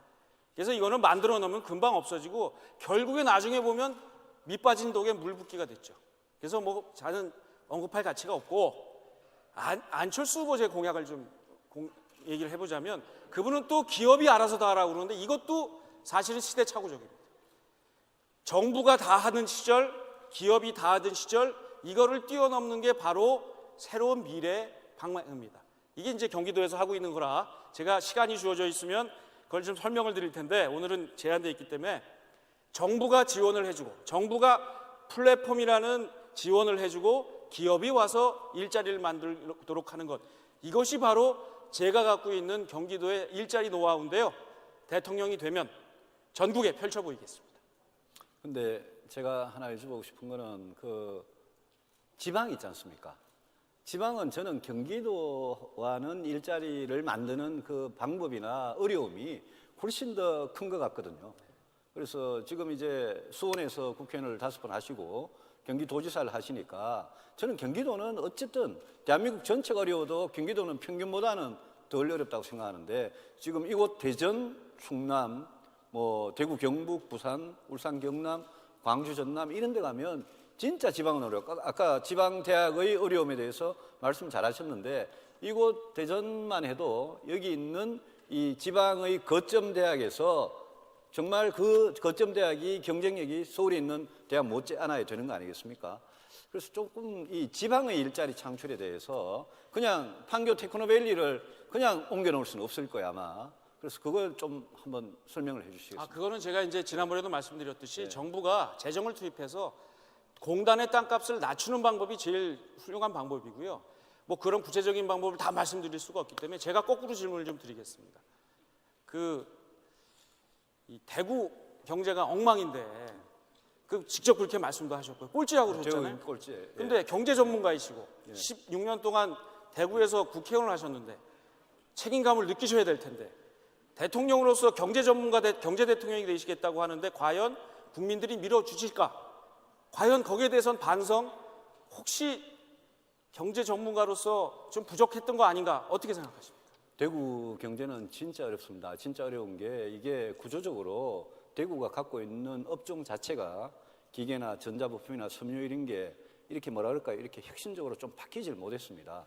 그래서 제가 이야기하는 거는 지금 판교 테크노밸리나 서울에서 하고 있는 창업, 벤처, 스타트업 이런 창업 관련 이거를 지역대학하고 연구소하고 또 기업들하고 연결시키는 그런 것을 저는 박근혜 정부가 만들어놓은 창조경제혁신센터를 완전히 부정하지 않고 거기에다 그걸 해보고 싶은 생각이 굉장히 강하고요. 제가 대구에서 국회의원을 4번째 하고 있는데 아까 말씀하신 대구 경제 어려운 거 인정하고요. 뭐 저도 당연히 책임이 당연히 있죠. 근데 제 일에 제가 지역을 처음에 가보니까 제 지역구가 대구에서 아주 전투기 공항이 하나 딱 중간에 있는데 굉장히 어렵게 사시는 분들이 많습니다. 전국의 기초생활보호 대상자가 163만인데 제 지역구에만 16,000명이 그러니까 1%죠. 1%는 엄청난 겁니다, 사실. 그리고 그만큼 가난하신 분들이 많이 사는데 제 지역에는 상당히 뭐 혁신도시도 들어오고 또 연탄공장도 이제 이전하고 K2라는 공군기지도 외곽으로 옮기고 이런 걸 합니다만은 대구 전체로 따져보면 말씀하신 대로 1인당 GRDP가 전국 꼴찌, 우리 전라도 광주는 꼴찌에서 2등 이렇습니다. 뭐 창원이나 포항이나 여기 대전이나 이런 도시에 비해서 참 못한데 그거를 하여튼 이 뭐라 그럴까요? 이 꼴찌하고 있는 그런 지역들에 대한 지역 균형 발전이나 지방 경제 살리기 뭐 그 철학만큼은 제가 의심 안 하셔도 될 만큼 확실하고요. 그 방법에 대해서 우리 만경필 후보 말씀하신 저도 비슷한 생각입니다만은 지방대학과 산학연 클러스터 같은 게 그게 이제 4차 산업혁명 시대에 가야 되는데 그러려면 정부가 중앙정부가 서울, 경기도 이런 데만 자꾸 신경을 쓰는 그런 정책으로는 저는 안 된다고 생각하고 지방에 대해서는 정말 특별한 배려가 있어야 한다고 생각을 합니다. 제가 이번 토론 과정을 거치면서 느낀 건데요. 아마 경제 전문가라고 하시면서 대구 경제도 이렇게 엉망이다라는 것을 국민들이 아시면 굉장히 걱정들을 하실 것 같다는 생각을 했고요. 제가 도지사 된 다음에 관료와 학자의 공통점을 봤습니다. 쌓여져 있는 천장을 깨질 못해요. 예를 들면 사교육 폐지 같은 경우도 헌재 판결을 말씀하셨는데 오늘 대전 세종시도의 수도 이전 문제도 지금 또 헌재 판결 때문에 어렵다고 하시는데 아니 헌법은 바꾸면 됩니다. 그리고 헌재 판결이 있으면 그것을 돌파하면 됩니다. 그게 대통령의 리더십입니다.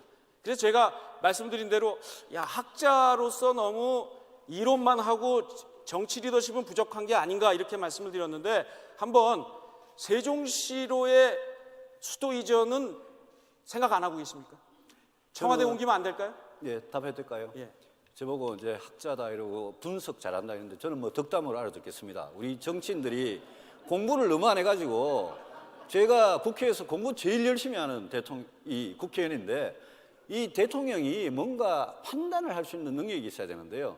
저는 우리 남후보께서도 좀 이렇게 더 공부 같이 열심히 했으면 좋겠고요. 저는 우리 남경필 후보님의 핵심적인 공약을 보면서 약간 이런 의문이 들었어요.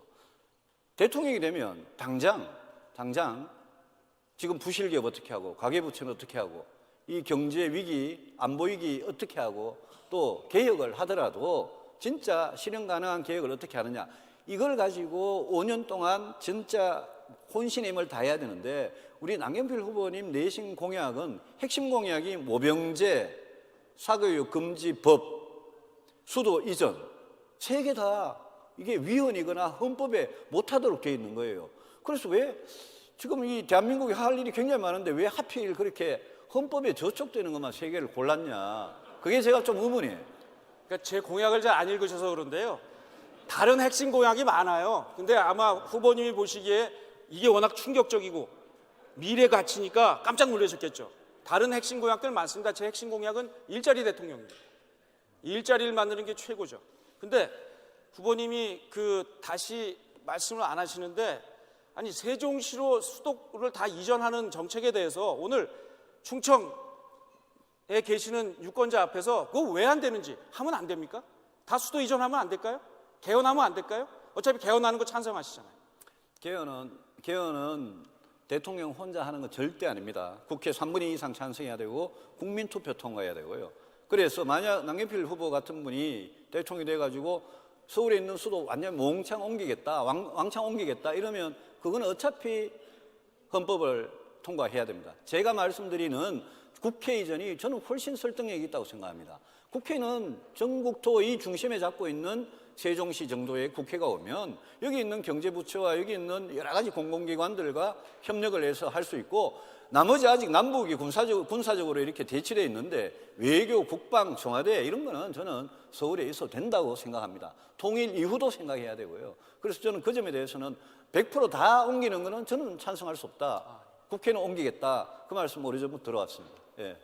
근데 우리 충청도 민심이 국회만 온다 그러면 별로 안 좋아할 것 같습니다. 지금 정치인들 별로 안 좋아하셔서 할 거면 다 전체적으로 옮기는 것이 맞다. 지금 정부가 두 개로 나눠져 있어서 이 길바닥에다 버리는 낭비가 얼마나 심합니까? 의사결정이 제대로 안 됩니다.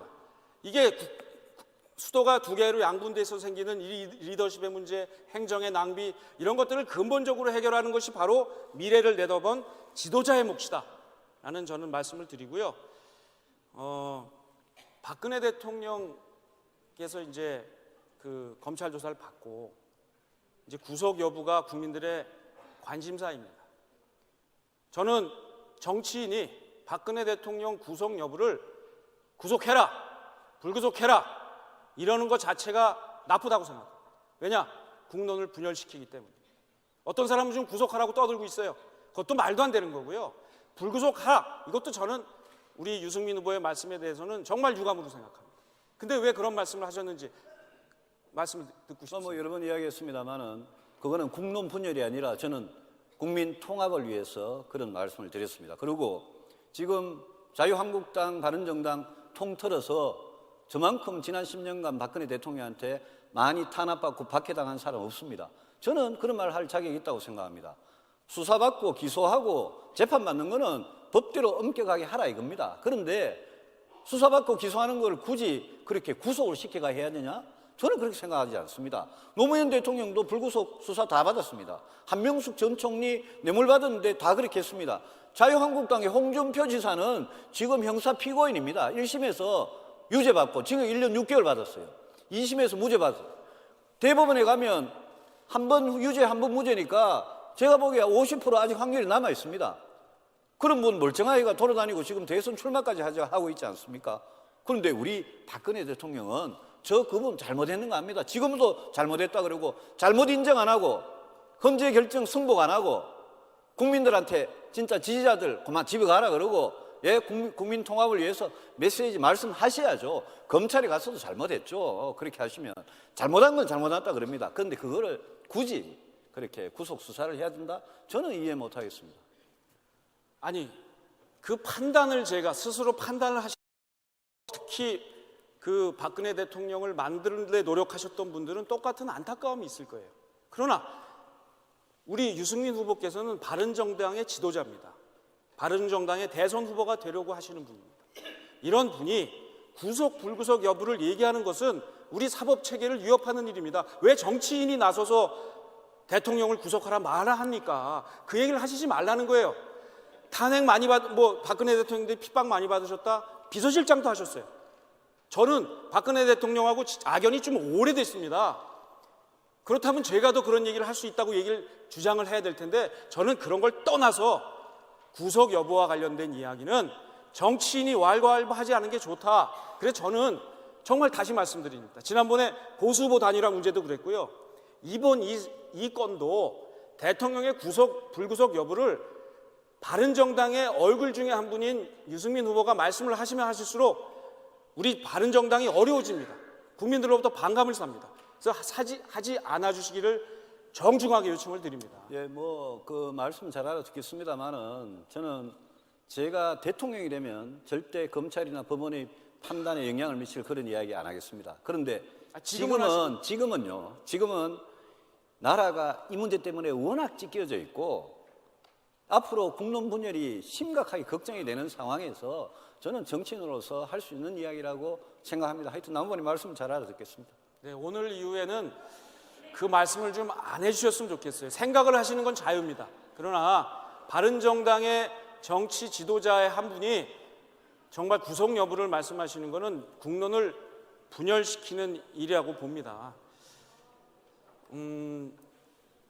세월호에 대해서 우리 국민 모두가 같은 마음이실 텐데요.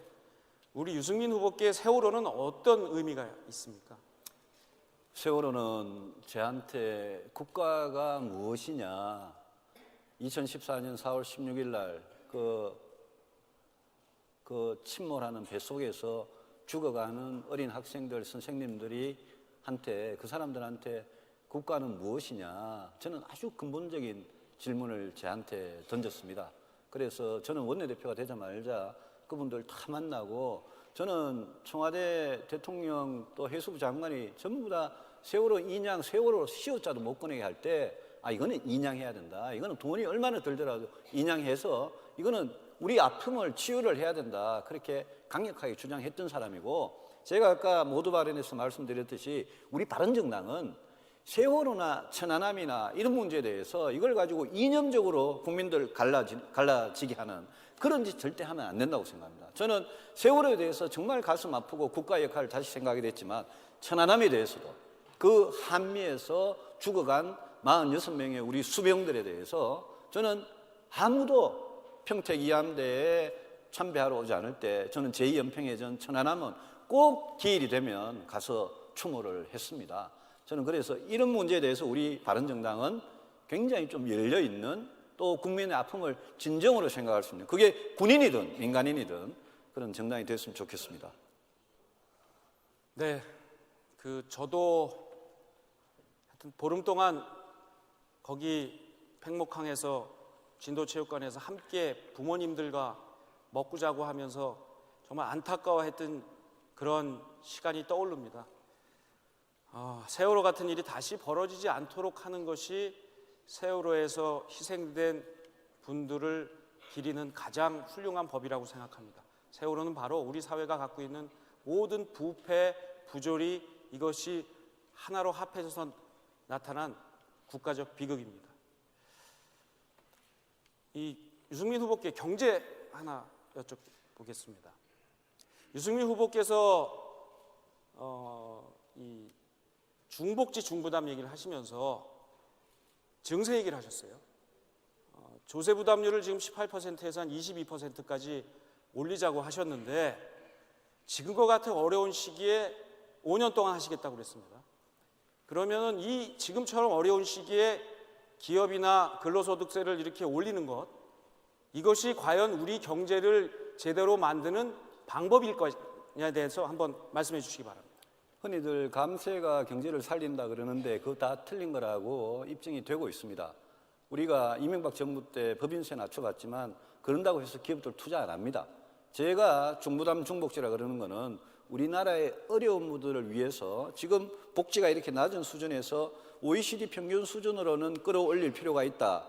그런데 이거를 끌어올리는데 제가 정세 없는 복지는 허구다라는 말 때문에 누구한테 혼이 났습니다만은 이거를 끌어올리는데 그냥 정치인들이 무책임하게 세금 안 올리고 내가 해줄게 이렇게 말하는 거는 진짜 무책임한 이야기입니다. 그래서 저는 중부담을 이야기하고 제가 지금 말씀드리는 많은 복지, 보육, 교육, 노동 이런 데 공약들은 저는 전부 다 정말 가계부를 딱 모아가지고 제가 국민들 앞에 이렇게 하려면 세금을 소득세, 법인세, 재산세, 종부세, 부가세 이런 걸 어디를 어떻게 건드려가지고 세금을 올려야 됩니다라고 저는 이야기를 하고 제가 대통령이 되면 취임 초기에 국민들한테 자, 저부담 저복지를 원하느냐 아니면 중부담 중복지로 갈 거냐 아까 사교육도 국민투표 하신다 그랬지 않습니까? 국민들 뜻 물어보겠습니다. 물어보고 국민들께서 그래 어려운 분들을 위해서 중부담 중복지로 가자. 그러면 저는 그거 그대로 추진하겠습니다. 그 정도 생각 가지고 있습니다. 근데 그러면 감세가 경제를 살리지 않는다. 그렇다면 증세는 경제를 살립니까? 감세 증세가 크게 경제 살아나는 거 크게 그러면 관계가 경제 없습니다. 전문가로서 예. 증세를 얘기하시면 경제에 악영향을 미치지 않을까요? 급격하게 올리면 경제 악영향을 미치겠죠. 그런데 1년에 0.7% 정도, 0.7 정도 조세 부담이 올라가는 거 가지고 그게 경제에 그렇게 큰 영향 미치지 않는다고 생각합니다. 근데 후보님 말씀하신 조세 부담률을 18에서 22까지 올리려면 이게 전체 증세 액수가 약 50조 정도 될 겁니다. 이 50조의 새로운 세금을 또 걷어들이는 것은 저는 경제에 엄청난 부담이 될 것 같은데 과연 증세를 하자고 하는 것이 지금 올바른 이 시점에서의 경제 정책인지 그걸 해서 복지 부담을 중복지로 하자는 것인데요. 과연 경제 전문가로서 정말 이 조세 부담률을 5년 동안 4% 올리는 것 이것이 그리고 실현 가능하다고 생각하십니까? 조세 저항은 없겠습니까? 나무부께서 기초 생활보호 대상에 부양 의무자 기준 같은 거 그럼 가져갈 거예요? 어떻게 하실 거예요?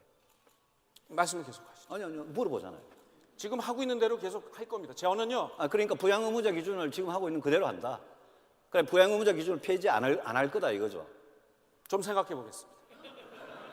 뭐 각자 아니요, 그래서 전문의 영역이 있기 때문에 제가 남후보님 공약을 보면 모병제, 사교육, 법으로 금지, 수도 이전 이런 건 있는데 복지 쪽에 공약이 없더라고요. 그렇지 않습니다. 그것은 어떤 건지 좀 설명을 해주실래요? 복지 공약을 말씀을 드리면 복지는 자꾸만 우리 후보님은 그것을 이렇게 주는 복지를 생각하세요. 제가 대통령이 되면 보편적 복지는 더 이상 늘리지 않을 겁니다. 선택적 타겟형 복지를 늘릴 겁니다. 그래서 후보님께서는 자꾸만 뭔가 보편적 복지를 늘리는 방향으로 가시는데 저는 정말 어려운 분들, 그 다음에 집 없는 청년들, 그리고 장애인들 이런 분들에게 타겟형 복지를 하는 건데 이것은 그렇게 후보님 말씀하신 대로 그렇게 엄청난 세금이 드는 것이 아닙니다. 저는 그래서 오히려 부양 의무자 같은 거는 그대로 갑니까? 그거는 제가 더 파악해 보겠다고 말씀드렸잖아요. 예. 제가 뭐 하지 않은 정책에 대해서 물어보시면 제가 더 정책에 대해서 파악을 하실 테고요. 거기에 대해서 말씀을 하시죠. 아니요. 무슨 말씀을 하십시오. 계속 하십시오. 예, 복지. 그러니까 복지 문제, 그러니까 저는 세금을 지금 50조를 더 걷자는 얘기입니다. 이 어려운 경제. 저는 이게 경제 정책이 잘못됐다고 보는 거예요. 그걸로 해서 복지를 늘리는 거, 복지 늘리는 거 누가 싫어합니까? 주겠다는데 누가 싫어해? 저는 이거 위험하다고 봅니다. 지금은 복지를 늘릴 때가 아닙니다. 복지는 어려운 곳에 타겟으로 조금씩 늘리고요. 경기도는 지금 복지 잘하고 있습니다. 저희가 10,000호의 집을 짓습니다. 임대주택 지어서요. 경기도 땅에다 짓습니다. 그래서 다른 데보다 40%가 싸요. 아이를 하나 낳으면 임대료의 반을 깎아줍니다. 둘 낳으면 100% 공짜로 살게 해줘요. 이런 게 진짜 복지입니다. 그리고 저는 모병제 말씀하시고 뭐 사교육 얘기하시는데 이거야말로 우리 국민들이 엄청나게 괴로워하고 고통스러워하고 바꿔야 되는 문제입니다. 왜 모병제는 지금 군대 갈 사람들이 없어요. 저는 당당히 얘기합니다. 저는 증세 반대합니다. 당장 증세 반대하고요. 지금 기업에게 해주고 있는 공제만 바꿔도 1년에 약 3조에서 4조를 더 거둘 수 있습니다. 근데 법인세는 올리자 그러셨잖아요. 법인세 올리자는 얘기 안 했어요. 예.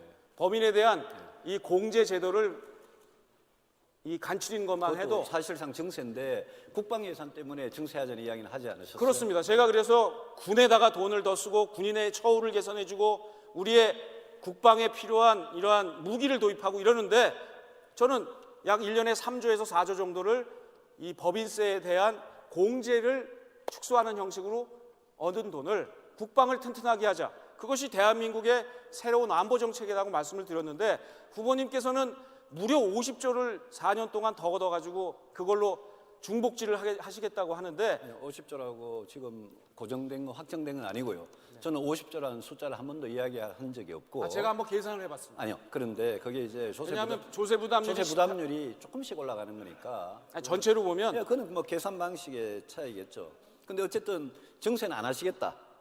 저는 그러면 그 선택적 복지를 더 추가로 하기 위해서도 재원이 들어갈 거 아닙니까? 그런 재원은 어디서 마련합니까? 작년에 법인세만 약 7조가 더 거쳤습니다. 그 7조에 더 거친 것 중에 약 절반이 어떻게 거쳤냐면 법인에다가 너무 많은 공제를 해줬어요. 그 중에 공제 중에 필요 없는 것들을 세법을 안 고치고 공제를 줄이면서 약 3, 4조가 더 거쳤습니다.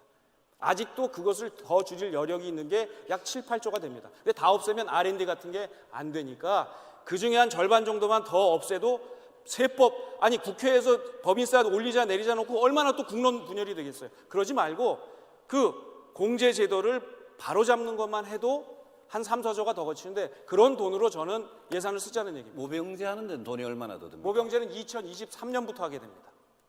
그러면 임기 중에는 안 하는 거네요? 아니 모병제를 어떻게 갑자기 합니까? 미국에서도 모병제를요 준비하는데 5년 걸렸습니다. 여러분 미국이 모병제 제도를 논의하기 시작한 이후 4년 동안 토론을 하고 있습니다. 그럼 지금부터 준비하지 않으면 2023년도에 군대에 갈 사람이 없어요. 그럼 그 사람이 없는데 그 사람이 없는 것을 지금 가만히 나 임기 중이 아니니까 모르겠다라고 모른 척하면 5년 후에 여러분 국방이 펑크가 납니다. 그거를 지금부터 준비하자는 게 제 주장입니다. 그러니까 남 후보님께서 대통령이 되시면 모병제는 헌법 39조 위배니까요. 그렇지 않습니다. 개헌을 하면서 헌법 39 모든 국민은 병행을 이게 잘못 알고 계신 건데요. 제가 그래서 저번에도 제 공약을 좀 꼼꼼히 읽어달라고 말씀드린 게 한국형 모병제입니다. 뭐냐?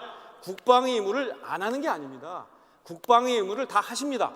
훈련 받고 예비군 하고 그래서 국방의 의무를 모두 지되 군대에 직접 현역으로 가고 하는 것은 선택적으로 받아서 그것도 한꺼번에 바꾸는 게 아니라 단계적으로 모자란 것부터 5만 명, 10만 명 바꾸자는 말씀을 드린 겁니다. 그러면 모든 국민은 국방 의무를 진다라는 거는 그냥 군대 안 가는, 손 들고 군대 안 가는 사람은 그냥 훈련 받는 걸로 대체한다 이거죠? 그죠? 예비군 가야죠. 아니요.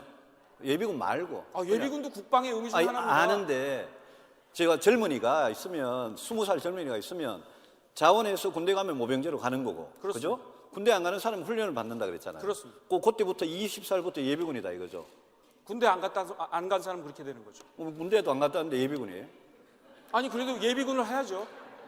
예비군 한다. 그럼요. 그러면 그 사람들은 예비군 훈련 받는 걸로 헌법이 정한 국방 의무를 다했다 이렇게 보신다는 거죠? 그렇습니다. 알겠습니다. 그리고 하나 궁금한 게 아니 근데 제가 여쭤볼게요. 예. 군에 갈 사람이 없어요. 당장 없습니다. 2023년부터 어떻게 하실 겁니까? 완전히 없는 건 아니죠. 아니 5만 명이 부족하다니까요. 아니요. 2023년부터 한 2만 5천 명 정도 부족해지는데요. 징병률을 100% 했을 지금 어차피 때고요. 국방개혁이 62만 5천에서 52만 명으로 쭉 내려가고 있는 건 잘 아실 거고요. 52만으로 했을 때 5만 명이 부족합니다. 아니 그러고 어떻게 하실 거예요? 그래서 제가 부사관 채용하자 그랬잖아요. 그게 모병제입니다. 아니죠. 부사관을 많이 뽑아서 돈 직업군인으로 하는 게 모병이죠. 아니죠. 남우님 말씀하신 모병제는 모든 병을 가지고 모병제를 하는 거고요. 그걸 당장 하자는 게 아니잖아요. 어떻게 당장 합니까? 모병제를 점차 바꿔서 해나가자는데 언젠가는 군에 갈 사람도 탈부족이 되고. 하여튼 알겠습니다. 그러면 피하실 일이 아니에요. 남우님 대통령 되시면 5년 뒤에 2023년부터 모병제를 한다 이렇게 알고 있으면 되겠네요. 준비를 해야 되고요. 그 안에 뭘 해야 되느냐? 아니 후보님은 국방위원장도 하셨는데 지금 우리 군에 가 있는 젊은이들이 한 달 월급이 평균 18만 원이에요. 예. 최저임금의 13%밖에 안 됩니다. 시급에.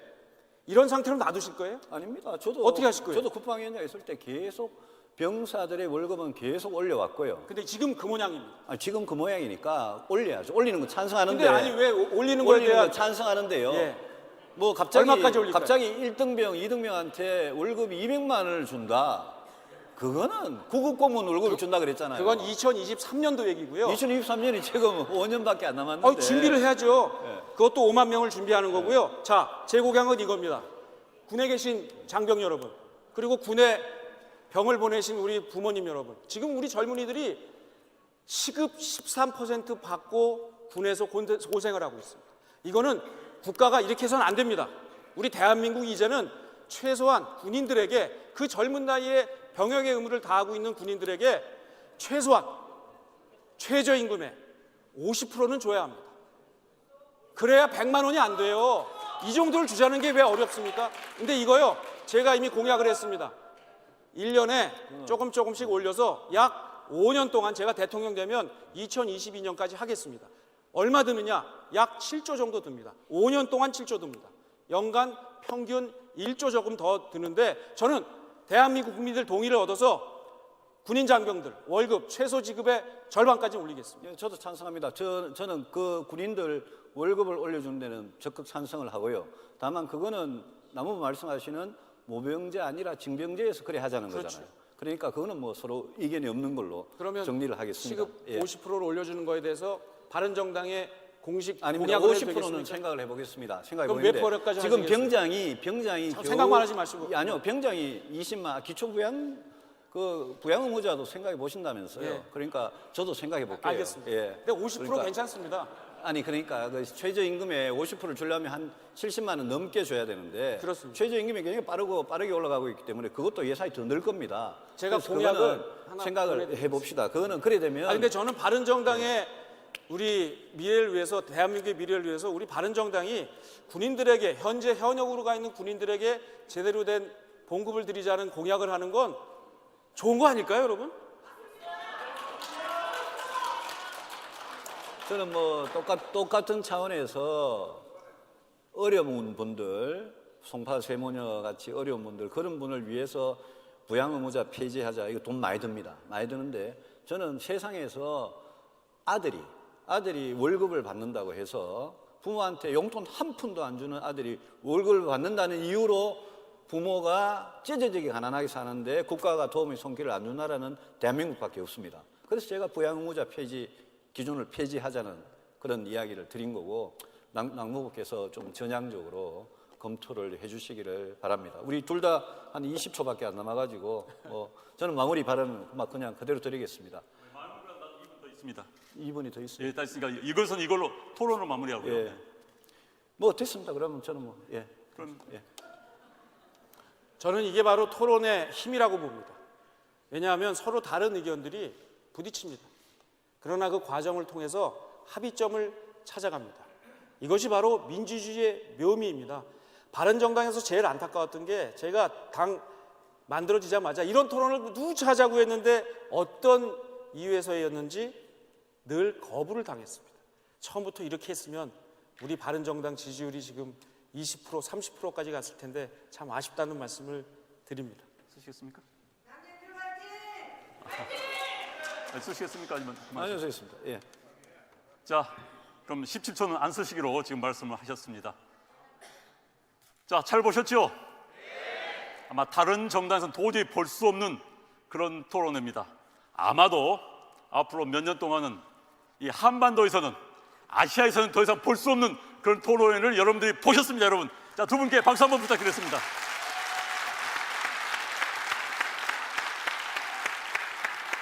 자, 그러면 두 분께 2분씩 시간을 드리도록 하겠습니다. 마무리, 그러니까 이 토론회에서 하시지 못한 말씀이나 또는 본인들의 각오, 또는 뭐 집에 있는 부인에게 전한 말씀 좋습니다. 아무튼 2분씩 드리겠습니다. 아까 유승민 후보께서 먼저 시작하셨죠? 이번엔 남경필 후보께서 2분 말씀해 주십시오. 대통령은 정치 지도자입니다. 정치 지도자는 어려움을 뚫고 가는 겁니다. 남들이 못한 거 하는 겁니다. 그래야 세상이 바뀝니다. 저는 대통령이 되면 내년 지방선거 때 개헌 투표하겠습니다. 그래서 수도가 서울이 아님을 국민들께 동의를 얻겠습니다. 그래서 이곳으로 옮기겠습니다. 국회도 옮기고 청와대도 옮기고 정부 부처 다 옮기겠습니다. 그래야 이 길에서 벌어지는 낭비를 막고 우리 대한민국이 국토 균형 발전이 될 수 있습니다. 그리고 충청도가 살찝니다. 그렇게 되면 이곳에 교육기관이 옵니다. 정부 기관들이 옵니다. 기업들이 들어오게 됩니다. 이 세종이라는 핵에 주변이 점점 넓혀져서 충청이 살찌우게 됩니다. 저는 이런 것들을 대구에도 할 겁니다. 그리고 부산에도 할 겁니다. 광주, 전 대한민국, 전남, 모든 강원도 하나하나씩 핵심적인 기능들을 분산해서 우리 대한민국이 그야말로 일자리가 넘치고 지역도 함께 발전할 수 있는 그러한 대한민국을 만들겠습니다. 쉽지 않습니다. 그러나 저는 경기도지사로서 해봤습니다. 경기 북부 지역이요, 그 같은 수도권이라고 해도 저 연천, 포천 이런 데는 정말 낙후돼 있습니다. 저는 도지사로서 제 별명이 뭐냐? 제 이름이 남경필이죠. 도지사 별명이 북경필입니다. 왜냐? 경기 북부 지역에 엄청난 예산을 투여하고 정책을 넣어서 도로 닦고 일자리 만들다고 해서 생긴 별명입니다. 경기도에서 한 것처럼 대통령이 되면 대한민국 전국, 특히 충청도 중심으로 확실하게 발전시키겠습니다.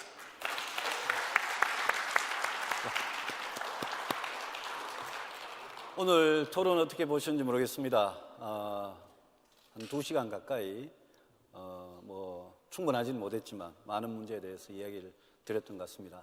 제가 대통령이 되겠다는 것은 저는 그 대통령의 힘으로 세상을 바꿔놓고 싶습니다.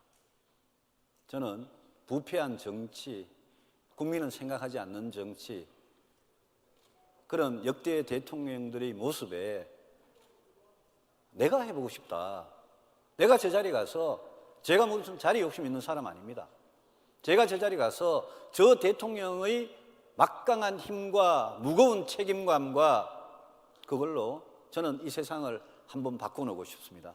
2017년 대한민국은 누군가가 나와서 제대로 바꿔야 되는 그런 시기입니다.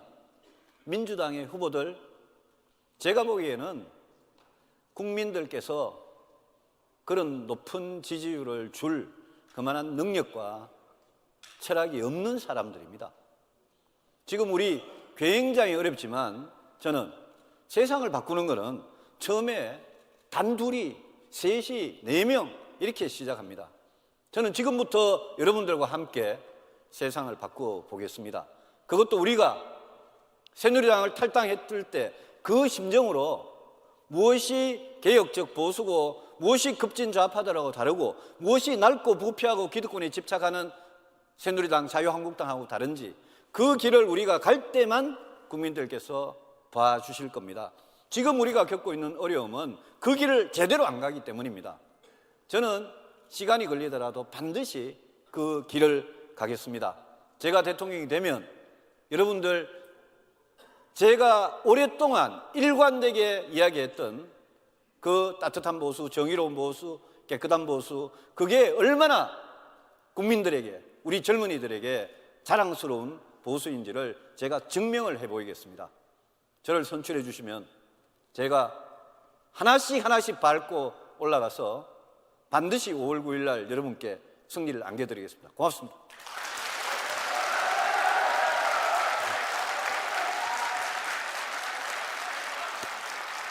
자, 감사합니다. 여러분들 잘 들으셨죠? 자, 우리가 마련했던 코너가 다 끝났습니다. 이제 두 분 정말 대한민국과 국민을 위해서 대선에서 필승을 다짐하는 그런 환호, 그런 인사 부탁드립니다. 자, 여러분들 박수 한번 부탁드리겠습니다. 고맙습니다.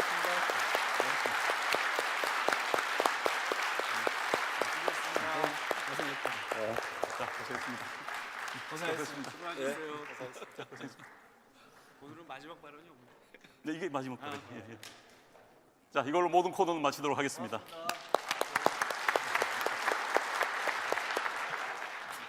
네, 이것으로 정책 토론회를 모두 마치도록 하겠습니다. 두 후보 모두 오늘 여기 모이신 충청권 당원 여러분들에게 깊은 울림을 주셨으리라 생각이 되는데요.